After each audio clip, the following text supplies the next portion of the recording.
Welcome to Mind, Muscle, and Metabolism, the Jade Teta podcast. Here you get the in-depth science and practical tools needed to change your body, optimize your health, and elevate your mindset.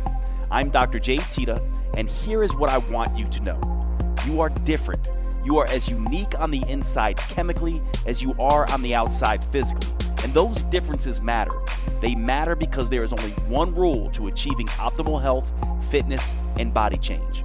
That rule: do what works for you.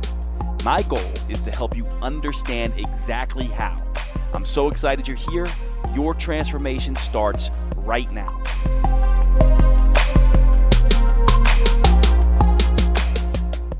Okay, everybody, welcome to the podcast. Today is the Q&A podcast. This is where I'm taking questions from the patrons of the podcast. They can submit their questions to me. I will answer them in full, and I have a whole queue lined up here for me to get to. And so if you're someone who wants your questions answered on these live Q&A podcasts, you can basically get qualified to do that by going over to www.patreon.com/Jade Teta, patreon.com/Jade Teta. Become a patron of the show, and you will be able to get your questions answered on these live Q&A podcasts. And so let's get started with this right away. I also keep everybody's questions and their sort of personal information private. Some of these questions really get into some healthcare concerns. We want to make sure everything's private, so I will not be mentioning names and doing my best to keep any information that could give someone's identity away private as well. So let's get into this really quickly. Can you please review the effects of prolactin in the body, its effect on insulin, estrogen, and progesterone, and why some women who breastfeed gain weight? All right, so this is a really interesting question. Obviously, when we think about weight loss, we're thinking about several different things, but the two most important are calories and balanced hormones. Prolactin has the word lactose in it, or lactate in it, rather. And lactation of milk. This is basically the hormone that is secreted to help women produce breast milk to supply their infant with nutrition. And prolactin is really interesting because prolactin actually seems to have a slowing effect on fat loss by some of its effects on insulin and things of that nature. But first, before we get into this, I like to, with these questions, rather than just answer them and go on in a yes or no format, I like to give you some background so you can really understand what we're talking about. Pregnancy is really interesting because pregnancy oftentimes is thought of as this thing that destroys female metabolism and really makes it difficult for women. But the truth of the matter is pregnancy can be really, really beneficial and is one of the best things I've seen in clinical practice to reset the female metabolism and help an unhealthy female metabolism become healthy and flexible once again, if done correctly. Some of the things that are done incorrectly is doctors giving the very stupid advice, and I use that word on purpose because I do want people to be like, understand how silly it is to tell a woman who is pregnant to begin eating for two is absolutely stupid. It is not smart. It is not useful. What we now know is that in the first trimester of pregnancy, there's no real need for increasing calories at all. And in the second trimester, there's only about a 30-calorie need increase. And in the third trimester, the final trimester, it's only a few hundred at most. And so you do not need to be ramping up your calories by hundreds of calories and not thousands of calories, which oftentimes women will do because they think it's okay to go ahead and eat pints of Haagen-Dazs and cupcakes and just get calories on board. This is not going to be useful for a woman. This is one of the reasons why pregnancy can cause issues. Now, the other thing is another hormone of pregnancy, progesterone. Progesterone is a hormone that dominates during pregnancy for much of pregnancy because progesterone helps to maintain the womb and maintain pregnancy. And progesterone like the other pro that we're talking about here, prolactin, progesterone is one of these hormones that seems to want the body to hold on to fat a little bit more, making women a little bit more insulin resistant. And this would make sense because essentially if you think about prolactin and progesterone, they're trying to maximize nutrition capacity for the baby who needs the nutrition. And so what they are essentially doing, perhaps from a historical evolutionary perspective, the benefit of that is to perhaps maintain the weight so that if there are any energy depletions or situations in the environment where energy becomes sparse, progesterone and prolactin are maintaining and helping the woman be a little bit more insulin resistant, because that means that when the woman is more insulin resistant, her baby, whether the baby is in the womb currently, gets to have first dibs on nutrition. And also, if she's a little more insulin resistant when the baby is now on the breast and drinking milk, still the mother is prioritizing food for the baby over her own food. So that's what makes sense about this insulin resistant issue. And so prolactin does absolutely seem to slow weight loss a little bit. We know this because we know that bottle-fed women or women who bottle feed their babies tend to lose weight faster than women who breastfeed their babies. However, we also know that women who breastfeed their babies, and the longer they breastfeed their babies, the longer prolactin is around, actually, what ends up happening is these women actually end up leaner over the long run and more healthy with less health risks. And so this is what prolactin is doing. Typically what you will see is you will see that until you wean your baby from the breast, prolactin levels will still be relatively high and slow fat loss a little bit. However, you shouldn't look at this as a bad thing, because this is actually very, very healthy for the baby, obviously, and gives you the ability to sort of reset your metabolism. Now, it's not just about hormones, right? But when you're breastfeeding, you are ramping up your own calorie use.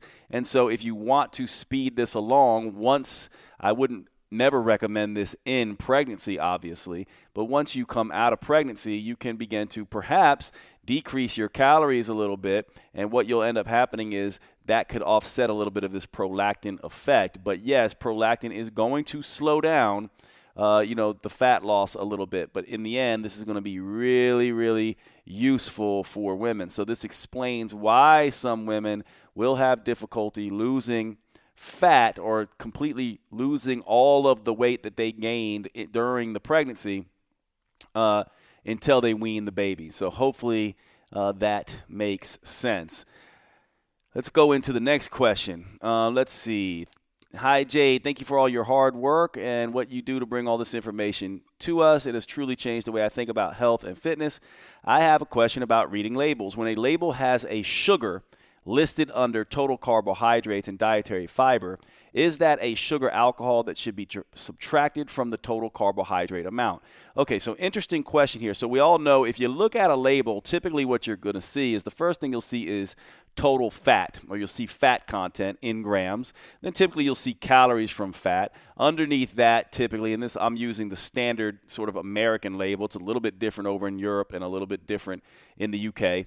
And so the next thing you'll typically see is total carbohydrates. And under total carbohydrates, you'll see a sugar designation, and then you'll see a fiber designation, and then sometimes, if applicable, you'll see a sugar alcohol designation. Not always. But the thing that you're asking here is that when you see sugar listed under total carbohydrate, is that talking about sugar alcohols? No, it's not. Essentially, the reason they have that, and it's kind of a silly designation, because anything that is not fiber really is sugar. In other words, all carbohydrates that aren't fiber go to blood sugar, which is glucose. So they all turn into sugar. So it's sort of a misnomer.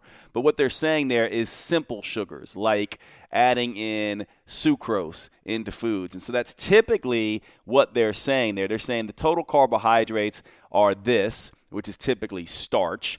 The sugar added, the simple sugars like sucrose, table sugar, are this. And then there's the fiber, and then there's oftentimes sugar alcohols. And so you want to take the total carbohydrate minus the fiber, and that tells you how much sugar or carbohydrate you're actually left with, starch and simple sugars.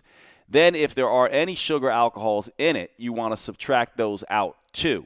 And but that sugar designation is not filtered into this. And so you're only looking at total carbohydrate, fiber, and specifically something that says sugar alcohols. If it doesn't say sugar alcohol, then you don't subtract that out because that's just referring to simple sugars.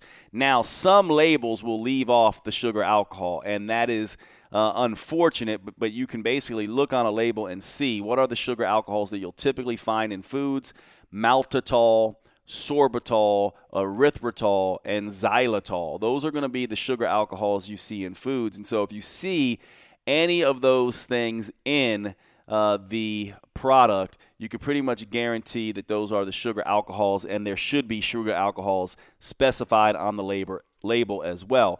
Sugar alcohol gets subtracted from the total carbohydrate in the same way fiber does, because it does not go into your bloodstream and raise blood sugar levels at all. In fact, many of those things, specifically maltitol, aren't well absorbed at all and can even cause a laxative type effect. Erythritol and xylitol are a little bit more gentle, but hopefully that answers your question in regards to the label reading tool. If it says sugar, then that is real sugar. If it says sugar alcohol, then that should be subtracted from the total carbohydrate amount. And by the way, why would we want to do this anyway? It's a really nice tool. When we understand the science, we know that fat and sugar combinations tend to be very hedonistic and palatable type of food combinations, making us eat more foods at that sitting and making us crave more of those same kind of foods later. Not to mention, they also are foods that have a very high calorie content usually. What we want is fiber-rich foods, protein-rich foods, and water-rich foods, because all these things come with very low calorie density and fill us up, make us feel full faster during that meal, and make us feel full for longer between meals.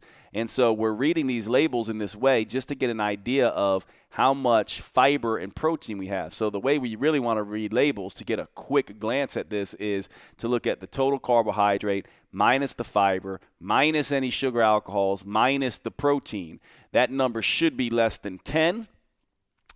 Smaller numbers are better, and negative numbers are best. And this is one of the things that I came up with a while ago when I did my first book, that has been one of the things I get more accolades about and more people thanking me for than this, because it is such a quick, effective tool to choose foods that will satisfy you and help you not overeat. Because let's face it, while we would all like to think that we're all going to eat whole foods and never eat packaged foods, many of us are going to, and we need to have a situation where we can triage these things and decide for ourselves whether they're going to be useful or not. And so that's part of what we're doing here. So hopefully that makes sense. So let's get into the next question. I'm in my early 40s. I'm still on birth control. I've read several of your blog posts and books around the rotation of EL, which stands for Eat Less, Exercise Less, and EM, Eat More, Exercise More, being cognizant of the menstrual cycle.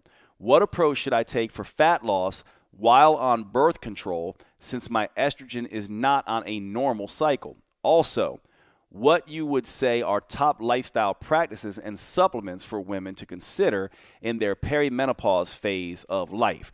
Okay, so let's get into this really quickly. What this question is referring to is the idea that during the typical menstrual cycle, now, of course, there's no such thing as a typical woman or a typical menstrual cycle, but for the textbook purposes of learning the menstrual cycle, it is typically described as a 28-day cycle, with the first day, day one, being the first day of menses, first day of bleeding.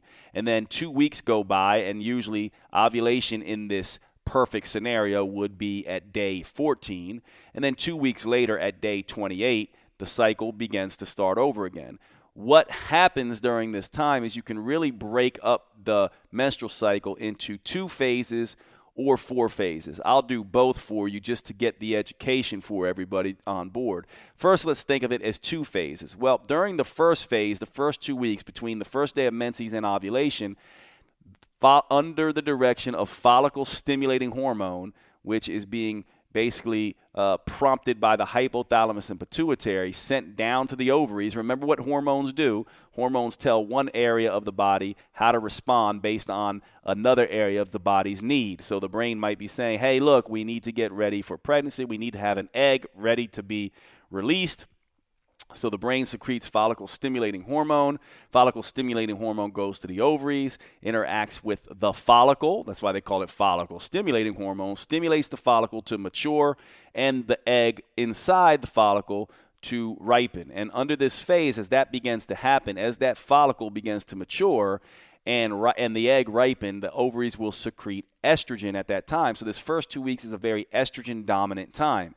Progesterone isn't really around at this time. There might be trace levels of progesterone, but at that point in time, progesterone levels in a woman are, more like that of progesterone levels in a man. Then at ovulation, under the direction of another hormone, luteinizing hormone, you get a luteinizing hormone surge, which stimulates the ripened follicle to pop and the egg to be released. At this point in time, that follicle degrades and becomes what's called the corpus luteum, which becomes the source of progesterone. And progesterone's job is really to ready the uterine lining for the implantation of an egg. So progesterone is one of these hormones that really helps prepare the body for pregnancy. And so that's one of the reasons, by the way, estrogen levels, when estrogen is high and progesterone is low, female body's better able to burn fat, build muscle, take on more stress. But when progesterone comes on board post-ovulation, progesterone's job is to say, hey, let's make sure we maintain a little bit more of our resources and our fat so we can maintain this baby if we end up having to support a baby. And so progesterone is a little bit more fat storing and energy conserving compared to estrogen. And so now you have these two phases of the menstrual cycle. One phase where estrogen is high and progesterone is low, pre-ovulation, and one phase where estrogen is still a little bit high, but progesterone is higher post-ovulation. And so what we would say is that during the estrogen-dominant times, right, pre-ovulation, the 2 weeks leading up to ovulation, this is a great time to eat more and exercise more because estrogen allows you to burn more calories and also be less stress reactive and have more energy and just be a better overall performer in terms of athletics, stress reduction, etc. And then in the post-ovulation phase, 2 weeks after ovulation, 2 weeks leading up to the menstrual cycle, eat less, exercise less is, sort of a time where you can take it easy, don't eat as much, don't move as much, have a lot of relaxing activity, just walk, not doing a lot of stressful things. And this works really, really well and makes sense, right? The first 2 weeks of the menstrual cycle, pre-ovulation, a time to get on board, become stronger, burn up some fat, become healthier, ripen the follicle. Once the follicle releases the egg, now it's time to sort of try to conserve energy, and this is what happens here. So you can also break up the menstrual cycle into 4 phases. With the first part, the first week during menses, you have a situation where what is happening at that time is estrogen is rising, but relatively low. And then in the second week, where leading into ovulation, estrogen is high. In the third week, the first week past ovulation, you got estrogen high and progesterone high. And in the fourth week, you got progesterone high, estrogen falling, and then, of course, both estrogen and progesterone falling as you approach menses. So these are 2 ways to look at this. In the first way I described, you can think of it as the follicular phase, the first 2 weeks, and the luteal phase, the second 2 weeks. In the second way I described it, you can think of early follicular, early luteal, late luteal. So all that being said, you can certainly cycle your diet based on the menstrual cycle, right? So you can have this situation where the menstrual cycle can be using more food and more exercise in the first 2 weeks when estrogen is around, and less food and less stressful exercise in the last 2 weeks when more progesterone is around. Now, what happens with a woman who's on birth control? Well, first of all, you have to understand there are 2 different types of birth control. One is birth control without estrogen. So these are progestin-only birth controls. One of the most popular is the Mirena IUD. And this would essentially be a position where you basically have more progesterone and other hormone oral contraceptive pills or birth control pills that give you a little estrogen and progesterone. But the whole point of birth control pills is more the progesterone, because what's progesterone tell you? What progesterone tells the body is it tells the body that ovulation has already occurred, right? Ovulation has already occurred. And that is really important because if ovulation has already occurred, then ovulation won't recur again. And so what the body is doing with high progesterone levels and what oral contraceptive pills are doing is they're essentially convincing the body that it has already had ovulation and should not ovulate again. And so it's a trick that they use by putting progesterone in so you won't ovulate. If you can't ovulate, then you won't have a baby. So that's what oral contraceptive pills are doing. So essentially, oral contraceptives are putting you in a perpetual luteal phase, a perpetual high progesterone phase, which is why this can sometimes come along with some slight weight gain. And so this is really important. What you see clinically and what you see in the research is that the research is mixed.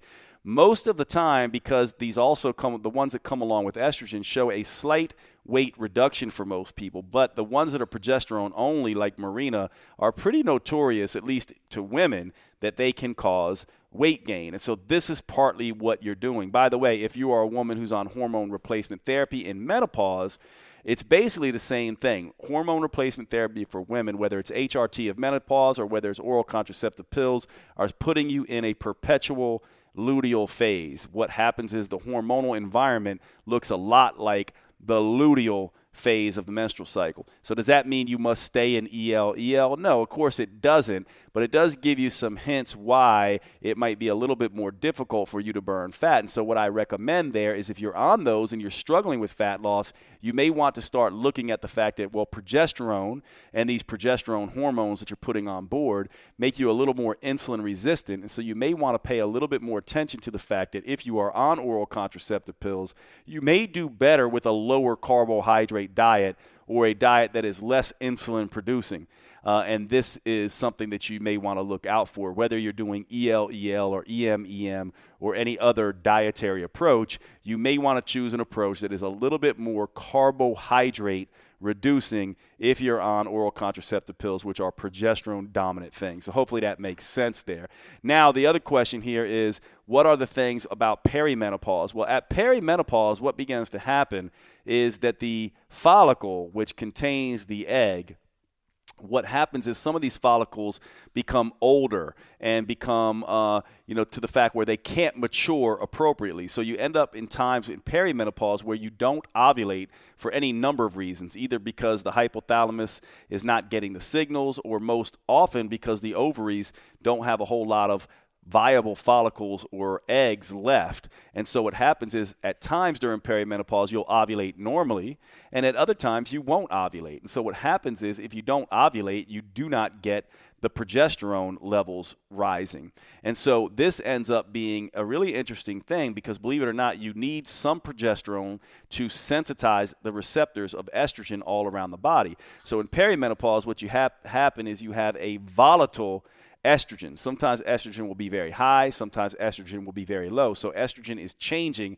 and being very volatile, which is why you can get some of these hot flashes, why you can get mood changes, because of course estrogen and progesterone have receptors all over the body, including in the brain. Estrogen tends to impact serotonin and dopamine, so you can get some depression and things like that. Lack of progesterone is usually associated with with an increase in anxiety rather. And so what can happen is this becomes a very volatile time mood-wise, becomes a very volatile time temperature-wise. You can get hot flashes and things like that, and also can become a very volatile time hunger and craving-wise. And so the question was, what's going on at perimenopause, and what are some of the supplements and lifestyle practices that we can use during this perimenopausal time to help us? Well, to deal with some of the brain chemistry changes, cocoa powder is wonderful. Cocoa has the cannabinoid in it, some cannabinoids in it, one cannabinoid called anandamide. Cannabinoids can be very relaxing and focusing to the brain. Just think about what marijuana does. This is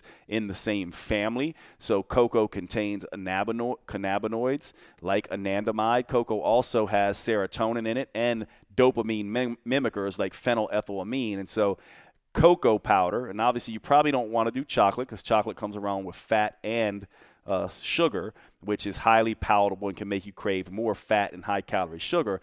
But at least cocoa powder, which doesn't have any fat or sugar in it, can be very beneficial. It's a bitter compound, of course, but adding that to your coffee, making a hot cocoa powder out of it, maybe using a non-calorie sweetener like stevia. As a matter of fact, my company, Metabolic Effect, developed a product out of this called Craving Cocoa. We were almost going to call it menstrual cocoa or Menses cocoa, but that wouldn't have been a great name, obviously. But it's really good for female females during the premenstrual time and during perimenopause and menopause to stabilize brain chemistry from the changes that are going on in their brains. And so that is one really important thing to do. Another really important thing to do is to make sure that you're using good quality protein sources. Another product we have, Craving Shake, is another great product that we built specifically for this to balance the brain chemistry response and also get good quality protein on board to slow digestion and absorption to balance hunger and cravings that come at this period of time.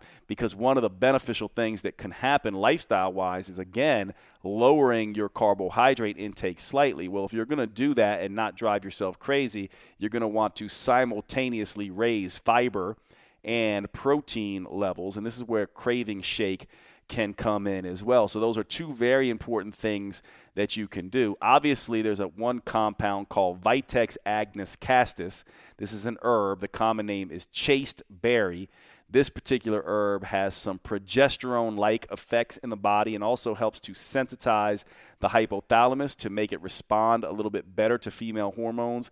This is one that is very nice to have on board around the perimenopause time. And if things are really hectic, what has been shown to be highly effective is progesterone therapy. We now have good bioidentical micronized progesterone available to us that you can take. Some of this even available over the counter or easily through your doctor's offices that you can take during this time that can have a pretty profound and beneficial effect on some of the symptoms. Just as an aside here, a lot of times people say, why is it that we have all these synthetic progestins and not bioidentical progesterone? One of the reasons that that was the case is because progesterone is not really orally absorbed very well at all. But some of the synthetic progesterones were. And it wasn't until later on where we developed the ability to micronize progesterone and get it better absorbed that we had it available in the same way that we had these progestins available. So I know there's a lot of conspiracy theories about like why, the drug companies use progestins, synthetic progestins, instead of bioidentical progesterone, because they can't patent bioidentical progesterone, which is probably some truth to that, but it also has to do with just the historical issues around the fact that we had a situation where bioidentical progesterone really wasn't well absorbed and there's no way to get it into a woman in an easy way, but the progestins were. And so hopefully that answers your questions about that as well. So let's see what other questions we have here from individuals. Let's see. Okay. Let's see. I'm having a hard time with Jade. I'm having a hard time with the quiz to find which type I am, since I have a few of both. I used to have PCOS and used to compete as a pro bodybuilder. I used to have Hashimoto's, and I have it mostly controlled, but just want to tone up and lean out, not build muscle. How can I find my correct type? Okay, well, so this is going to be a tough question for me to answer, but I guess I'll answer it both ways. So I have developed two quizzes that are pretty popular in my books and online. One particular quiz is a quiz to determine your burner type, is what we call it. And this is just a idea. There's no such thing as different metabolic types, where, other than we're each different. There's infinite types. But in order to help me clinically, I define 3 different metabolic types to help me sort of manage people a little bit better and get them closer to a good starting point.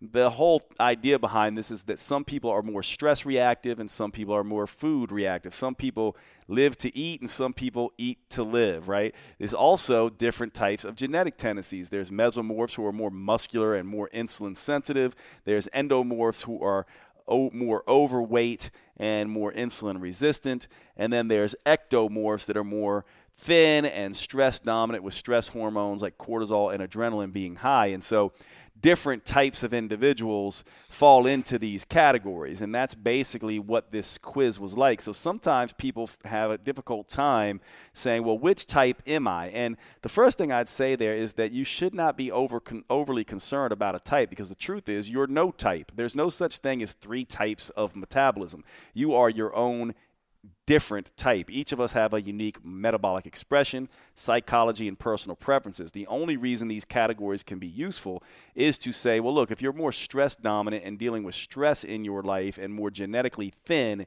you're probably dealing with stress hormones and probably want to work on that kind of stuff first with stress hormone oriented stuff other than food related stuff. And you're probably more sensitive to dieting stress and over exercising stress. On the other side of the equation, if you're someone who tends to be overweight, tends to be more insulin resistant, has a lot of diabetes in your family, things like that, then you're probably what I would call a sugar burner. And it's a good idea that you, instead of taking a lifestyle approach, you want to take a food approach. Maybe low carb diets would be better for you, but for the more stressed out muscle burner types, cutting out carbohydrates can make their situation worse. Most people are going to fall sort of right in the middle in what I call the mixed burner type, which can be driven either to the stress side of the equation or the food side of the equation based on their lifestyle. So when in doubt, typically you're going to be a mixed burner.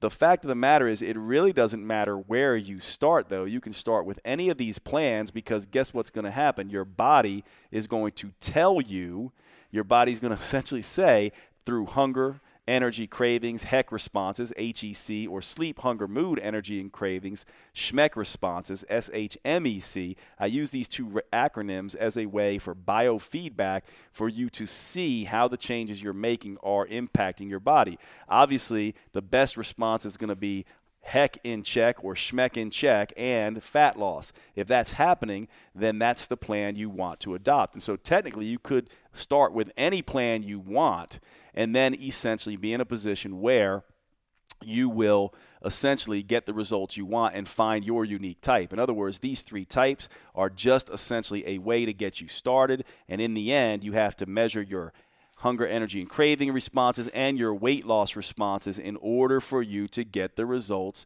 that you want. And that is a really useful way of looking at this. So that's the first piece.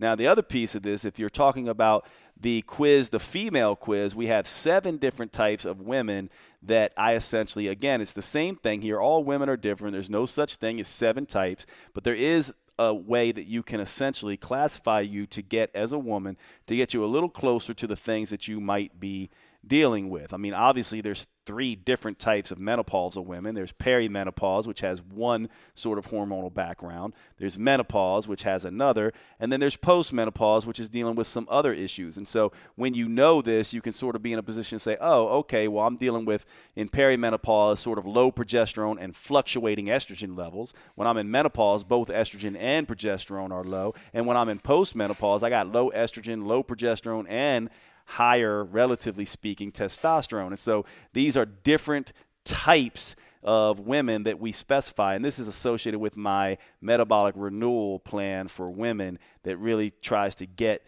these 7 different types of women, so that we have sort of more the estrogen type, more the progesterone type, etc. But the point is I'm not going to go through all of them here because I think, one, you're talking about the burner type quiz, and second, it does not really matter where you start so long as you understand that you're meant to play metabolic detective. They're just a starting point. You are not one type or another type. You are your type. So, there's not 3 types of metabolism. There's infinite types of metabolism. Your job is to find your own type. And by specifying which type to start in, it makes that job a little easier, but it's also not necessary to have that. So hopefully that makes sense for you and you sort of understand that you shouldn't be too concerned about this. Now, to answer your particular question, this is someone that says, I've had PCOS before, I've had Hashimoto's before, and she's trying to tone up and build muscle. I would say that based on these 2 types, typically PCOS is an issue where insulin resistance is a big problem. Hashimoto's is, again, an issue that has multiple metabolic issues. I would say the best place to start when you're dealing with PCOS or Hashimoto's is to essentially start with a sugar burner type of diet, a lower carbohydrate diet. In fact, keto diets, primal diets, paleo diets oftentimes are the best diets to start with off the shelf. And then, of course, you have to vet those through your own biochemical reactions, your own sleep, hunger, mood, energy, cravings reactions, and your own results in terms of being lean, and then adjust as needed. Maybe you need to go even lower carb. If you start paleo, maybe you need to go primal or keto, or maybe you need to go higher carb. If you start paleo, maybe you need to move more towards a zone diet or more of a vegetarian diet. You have to listen to your body first, and me second, or any other expert second. So hopefully that helps define everything for everyone. Let's go into the next thing here. Can you talk a little bit about amenorrhea? I stopped taking birth control pills 1 year ago, and ever since my cycle has disappeared. I have done the metabolic renewal program twice through. I eat a healthy, balanced diet. What else can I do naturally to rebalance my hormones? This is not atypical, actually. Oftentimes when women come off oral contraceptive pills, they can have amenorrhea, meaning lack of menses. Part of what we just discussed is the idea that these hormones are very heavy in progesterone, and they also take away the cyclical nature of this rising estrogen, then rising progesterone, then falling estrogen and progesterone over time, especially the ones that are progesterone only, like Mirena and things like that, and are IUDs, which long-standing hormones being secreted into the system. These can notoriously cause amenorrhea, not to mention the fact that if you're a very lean woman, when women start to get much below 20% body fat, they also end up with potentially amenorrheic symptoms. So the first thing you need to do is is this related to the hormones, or is it that you are just very lean or very stressed out? If you are very lean, it's probably going to take you gaining some fat. Remember, your metabolism doesn't care if that's convenient for you or you have vanity concerns around that. If you're too lean for it to think it can sustain a baby, it's not going to have menses. And that's just going to be the way it is, regardless of how you feel about it in a conscious way. The body and metabolism does not really care about your convenience. It really does not care about your vanity concerns, and it really doesn't care about how you think you look and all those kinds of things. It's going to do what it needs to do. So first off, you want to make sure that you have the amount of body fat on your body to convince your body and your brain that you could support a baby. Now, if it is coming from the contraceptive pills, one of the best things to do is use the herb Vitex and some of the adaptogenic herbs, Vitex being one of the good ones, because Vitex it's typically seen as a progesterogenic herb, but it actually has estrogen and progesterone in it. This can be very, very useful. Also understanding that if you're over-exercising and under-eating, that this also could be contributing to this. Remember, the hypothalamus, pituitary, ovarian axis, the brain is communicating constantly with the ovaries, and that hypothalamus, for lack of a better term, can get irritated with constant exposure to different hormones like estrogen and progesterone, or constant stress from dietary issues and things like that. So what I would recommend is Vitex Agnus Castus, somewhere in the realm of about 500 milligrams per day, maybe 1,000 milligrams per day. Vitex takes up to 3 months to really start working. I would also recommend krill oil, 1 to 3 grams per day. Krill is a really nice seems to have a really nice female-specific effects. I've seen it be highly effective for premenstrual syndrome. I've seen it be pretty effective for amenorrhea. Krill oil is another really good one.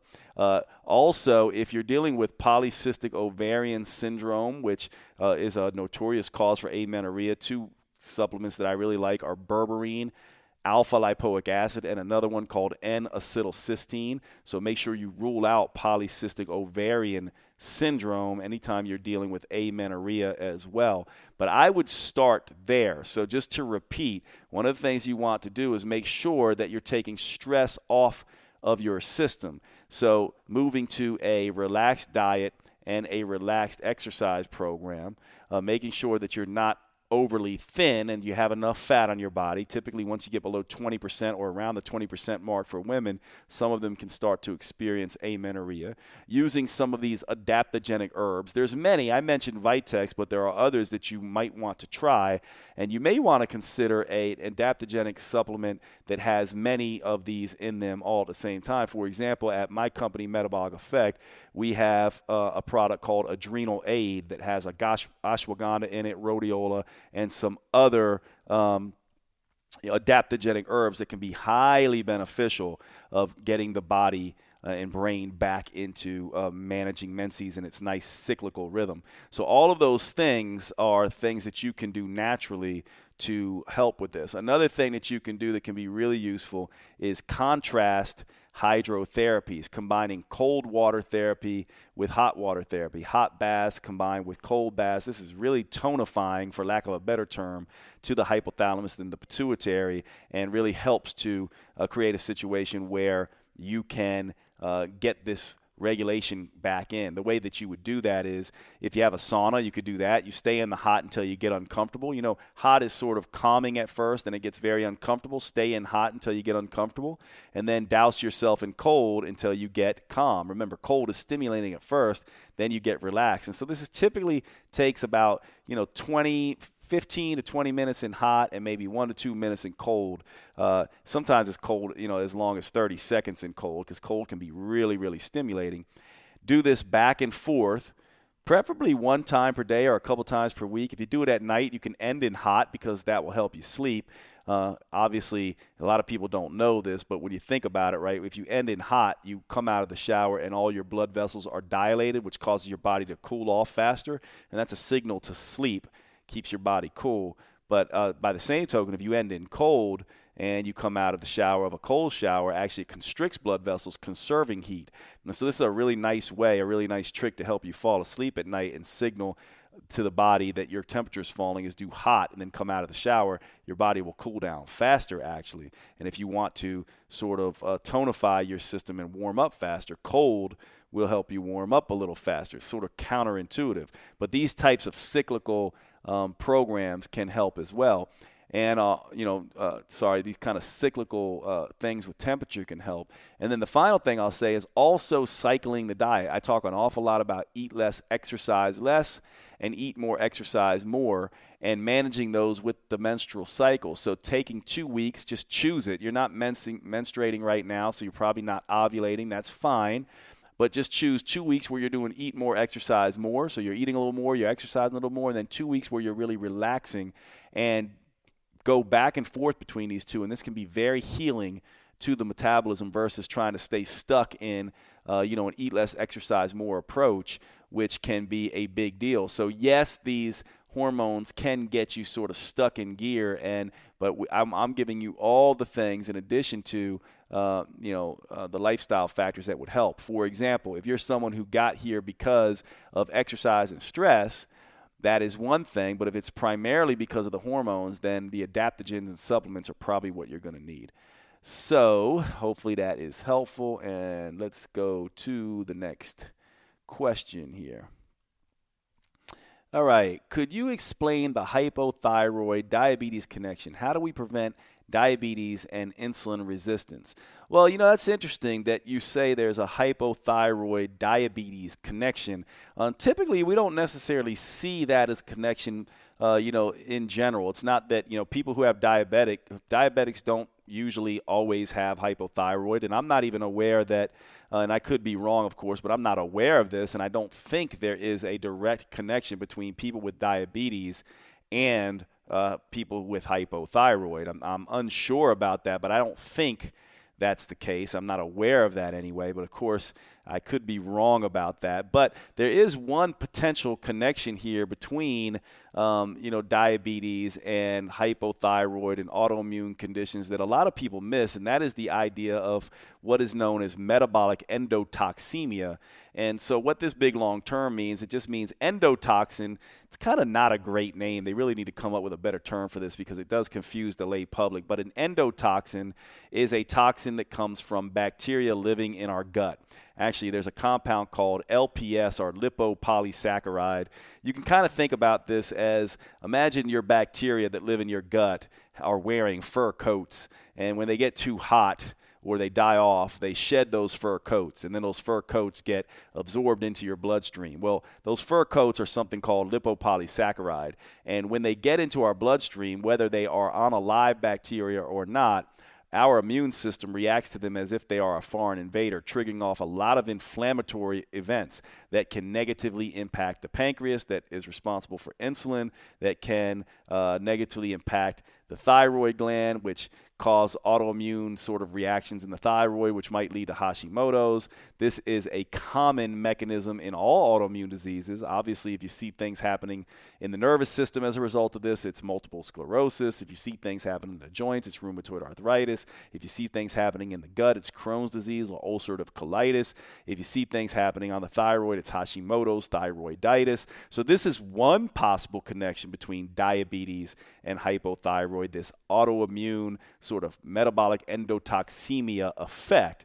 But ultimately, the idea here and the question is, how do you prevent diabetes and insulin resistance? So obviously, we talked a little bit about a possible connection between hypothyroid and diabetes, but how do we prevent diabetes and insulin resistance? What we need to understand is that insulin resistance comes from the situation where it is basically you can either eat yourself into insulin resistance or you can stress yourself into insulin resistance. And so to prevent diabetes and insulin resistance, we have to really watch all the foods that trigger high amounts of insulin in the body, and stress and cortisol, which can cause insulin resistance as well. Your body needs insulin to get sugar into its cells. The only other way that you can get sugar into your cells is through movement. And I'll talk a little bit about this chemistry here right now. Yeah, the way insulin works is insulin is a hormone, and hormones' job is to send messages around the body. They're like internal messengers. So when you eat sugar, the pancreas releases insulin to go tell the cells, hey, cells, open up your doors and invite sugar into dinner. Insulin's job is to tell cells to let sugar inside so the cells can use that. And the way insulin does that is, imagine insulin goes up to a house, knocks on the door. The house is your cell. So insulin goes up to your cell, knocks on the door and says, hey, cell, we've got a lot of sugar coming. You should tell someone to come out here and greet them. And so what happens is a greeter walks outside the house, waits for sugar to come, and then pulls sugar in. Well, those greeters are a receptor called glucose receptors, GLP-1 receptors, glucose receptors, right? So these glucose receptors, and there's different types of type 1, type 2, type 3, different types of glucose receptors. But insulin will release these glucose receptors, and then sugar can get into the body. Now, if sugar is around all the time and insulin is always going and knocking on the cell door saying, hey, sugar's coming, it's kind of like the boy who cried wolf, isn't it? So all of a sudden the cells go, you know what, insulin is always around, he's so annoying, he's always knocking on my door, I'm not going to open up this door anymore for him, and I'm not going to send out a greeter for them either. And so that's what insulin resistance is. Now, movement is another way that you can release these glucose receptors. The only other way other than insulin is movement. So walking is one of the best ways to do this, because when you walk, you automatically cause the cell greeters to open up the door and say, hey, maybe I'll take some sugar in, because they need it from the movement. And so the movement stimulates that directly without insulin. So to prevent diabetes and insulin resistance, the best way to do that is actually to move. Now, if we are in natural settings as humans, we would be moving all of the time, wouldn't we? We would be moving all of the time. Matter of fact, our hunter-gatherer ancestors were said to have moved between 5 miles and 20 miles every single day, oftentimes hauling gear. They weren't doing intense exercise, but they were moving all the time, which gave them a very, very strong amount of insulin glucose receptors, so that sugar was never a problem. So sitting and not moving is the number one way to cause diabetes. The number one way to prevent diabetes and insulin resistance is to move. Another way, and a great way, is to stop being stressed. So sleeping and naps is another wonderful way, or anything that lowers cortisol. What are other things that lower cortisol? Well, not only does walking sensitize the insulin receptors or the glucose receptors independent of insulin, walking is the best for that, but walking also, slow walking that is, also lowers cortisol, which too much cortisol can cause insulin resistance. So walking is the best way to prevent diabetes and insulin resistance. It is the absolute best. And then everything else that we can do to lower cortisol: stress-reducing techniques, meditation,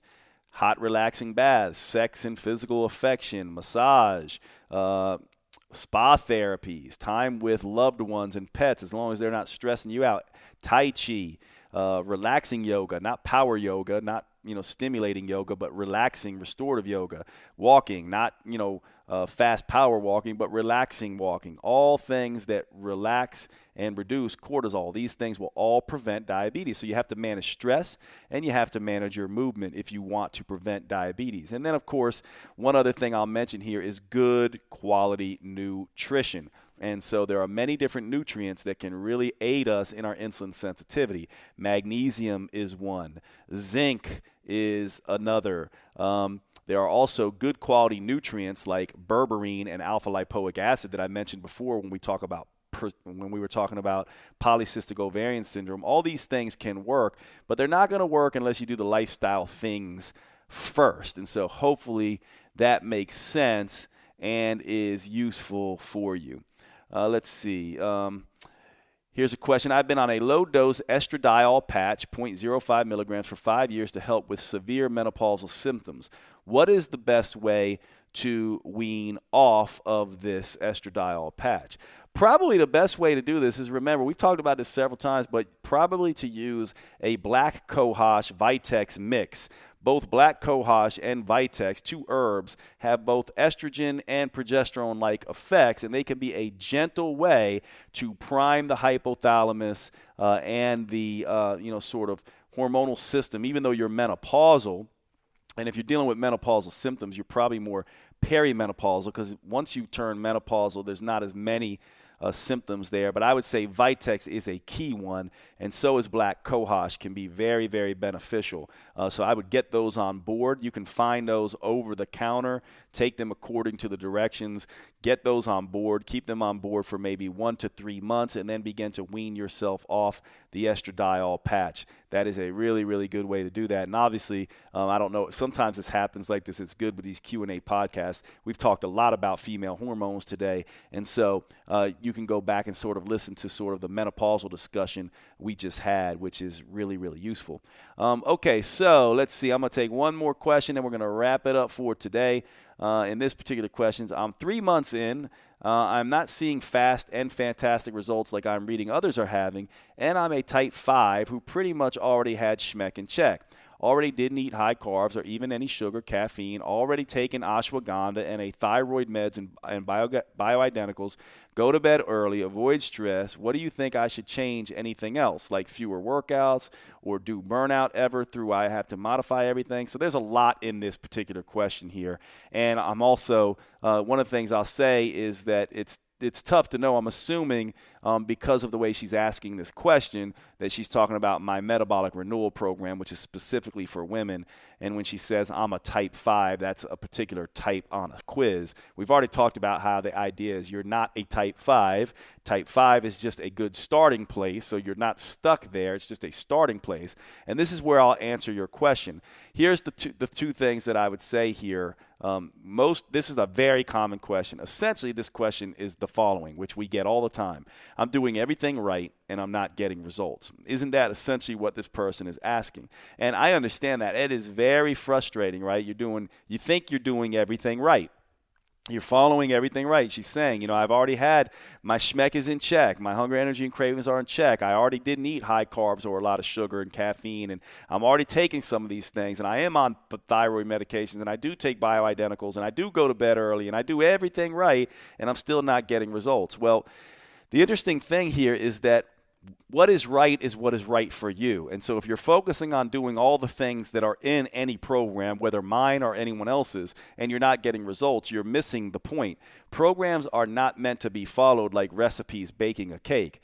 They're meant to be used in the way Bruce Lee talks about things. Bruce Lee says, absorb what is useful, discard what is not, and add what is uniquely your own. And so whether or not you need to cut out sugar or caffeine or not may or may not be helpful. For some people, going too low carbohydrate can cause problems and slow fat loss.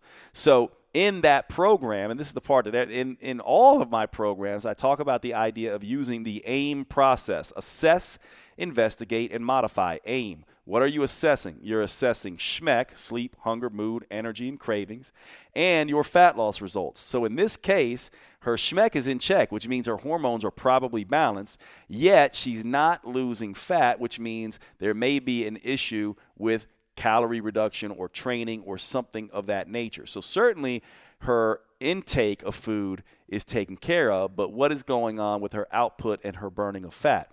By the way, the one thing I'll see is that one thing I'll mention here is a lot of times she's saying, I'm not seeing fast and fantastic results, which means she is seeing results. And that's another thing that's tricky here, because the metabolism does not care what other people are doing. The metabolism is going to do what it does. And depending on how lean you already are, or depending on your individual metabolic nature, this just may be your reality. You may not get fast results. And I would argue that getting super fast results oftentimes could lead to getting super fast results in the other direction. In other words, extreme results in one direction oftentimes lead to extreme results in the other direction. In other words, lose 10 pounds in a week, gain 20 pounds over the next 2 weeks. That's not what we want. So in the case of weight loss, I oftentimes like to see slow and steady wins the race. If you're getting results, then you're getting results, and you should be happy with what the metabolism is giving you. So I assume not only is SHMEC in check, but you're also seeing results. And so I guess the question would be, why are you wanting to speed it up? Oftentimes, speeding something up means that you're going to increase your chances of not being able to maintain this. So that's the first thing I'd say. The next thing I would say is back to the AIM process: assess, investigate, modify.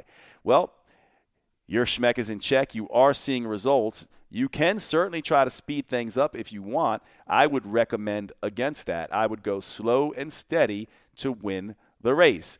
Don't try to exercise more. Don't try to eat less. You're seeing good results. You might not be fantastic and fast, but you are seeing them. Now, I'll say one other thing. A lot of times people think they're doing things right because they tend to think diet and exercise, cut out caffeine, cut out sugar, take the supplements, do this and that. And really, diet and exercise are a piece of it, but there are two bigger pieces. Movement is huge, and mindset is huge. So when I think of the metabolism and doing, quote, everything right, I think of the 4 M's: mindset, movement, meals, and metabolics. Metabolics being exercise and supplements. Meals being food and that kind of stuff. So what I heard here was a lot of stuff about meals and metabolics. I'm not eating carbs. That's a meal thing. I'm taking ashwagandha, and I'm on thyroids meds and bioidenticals. That's a metabolics thing. I'm doing the workout, right? Now, we're also hearing about avoiding stress and going to bed early, so that's some of the mindset stuff. But what about the movement stuff? Walking the 10,000 steps per day. That is huge. Movement and exercise are two different things. We now know that activities of daily living, something that researchers in metabolism call NEAT, non-exercise associated thermogenesis. I kind of hate that they called that big, long word because it just confuses people. But it's just activities of daily living, walking around basically. Walking around is more important than exercise. Walking around sensitizes the body to insulin. Walking around burns some calories, but that's not the huge advantage of it. But it also lowers cortisol. So are you getting in those 10,000 steps, 1 to 2 hours of walking a day? And again, your metabolism does not care whether that's convenient for you or not. I do, of course, sympathize with people that say, Jade, how am I going to get that walking in? Well, I don't know, to be honest with you, but your metabolism doesn't care. That's what is required, and it does not care that it's not convenient for you. The good news is you can accumulate that exercise over the entire day. And so you don't have to do it all at once. Most people who work jobs like nurses and people like that, they can easily accumulate 10,000 steps in their day. And so you just wear a step tracker and get that stuff in. So that's all the stuff I have for you there. The idea that you're going to try to speed this up, I think is the problem. And I know that's not going to be comforting to most people, and I know it's going to be a little bit annoying to some people. It's like, what do you mean? Well, what I mean is if you're getting results, you're getting results, and you want your metabolism to stay balanced.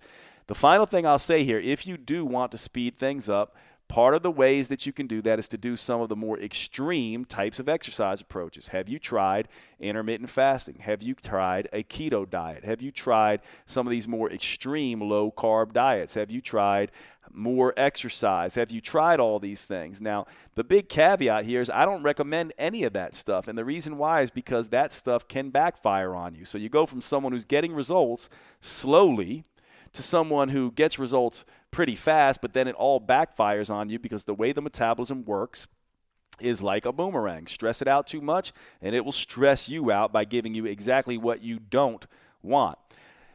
The final thing I'll say here is that this is a process. You have to play metabolic detective. There's a lot about your body that you don't know, and I certainly can't know. So to know yourself, you have to study yourself. To get the results that you want, you're going to have to make tweaks and changes that I may not even be aware of. And so one of the key things here is looking and seeing, is your carbohydrates too low? One of the things I have seen, and this is the final thing I'll give you, is that some people are in this situation where they cut carbs way low because they've heard carbs are bad, where carbs for some people actually can speed up fat loss because it can help control cortisol and those kinds of things. So that is important.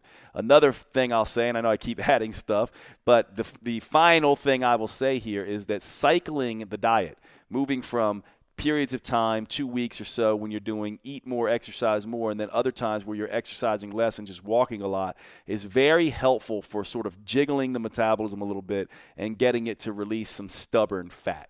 So hopefully that's all helpful for you. I'm right at 60 minutes on this Q&A podcast. Again, if you like these Q&A podcasts and you want your questions answered directly, you can become a patron of the podcast. Go to patreon.com/Jade Teta, patreon.com and /Jade Teta. Become a patron of the site, of the podcast rather, and I will allow you to essentially ask me questions directly, and you will be on the list to submit your questions for these Q&A podcasts. Thanks so much, everybody. Until next time, I'll talk to you then.